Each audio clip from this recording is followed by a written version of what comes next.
What did your sister do that you'll never forgive? I was getting an ultrasound when my sister called. Hey girl, I just found out I'm pregnant, and I need to name the baby Daniela. I froze. Daniela was what I wanted to name my child. Cindy, that's what I'm naming my baby. You know that. Okay, but I need this name. It's the only thing keeping me going since Dad died. I pinched the bridge of my nose. I was the only one to visit Dad when he had cancer. I was the only one who spent 4 months sleeping on hospital chairs while Mom had already moved in with her boyfriend, claiming she didn't sign up for this. The night before Dad died, he'd grabbed my hand and said, "Name her Daniela. After me, Daniel." Those were his last words.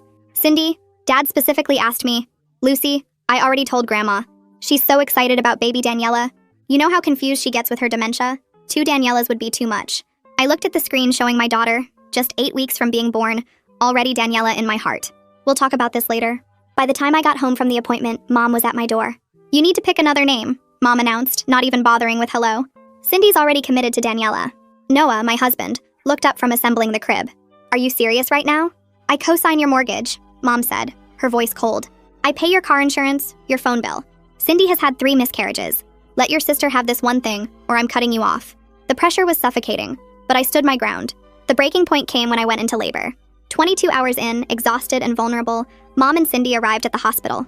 "Last chance to be reasonable," Mom said while I was between contractions. "Cindy's only 2 months behind you. Do you really want our family split over this?" Cindy was sobbing, rubbing her belly. "Baby Daniela is the only reason I'm here. I was so tired. Everything hurt. Fine. Just please leave so I can have this baby." 3 hours after giving birth, holding my daughter, Mom returned with a smile. "Good news! I called Brad to come support Cindy through this emotional time. He's so excited about becoming a father." The color drained from Cindy's face. "You called who?" "Brad, your baby's father." Cindy stood up so fast she knocked over a water pitcher. "I need to go. Morning sickness." But Brad was already walking through the door. He looked at me holding the baby, his face brightening. "Oh wow, congratulations, Lucy." Then he turned to Cindy, confused. "Wait, you're pregnant? Since when?" Mom laughed nervously. 7 months along, with your daughter Daniela." Brad stared at Cindy for a long moment, then burst out laughing. "That's impossible. I had a vasectomy 3 years ago before we even dated. I told you on our first date I never wanted kids." The room went silent except for my heart monitor. "The vasectomy must have failed," Cindy said weakly.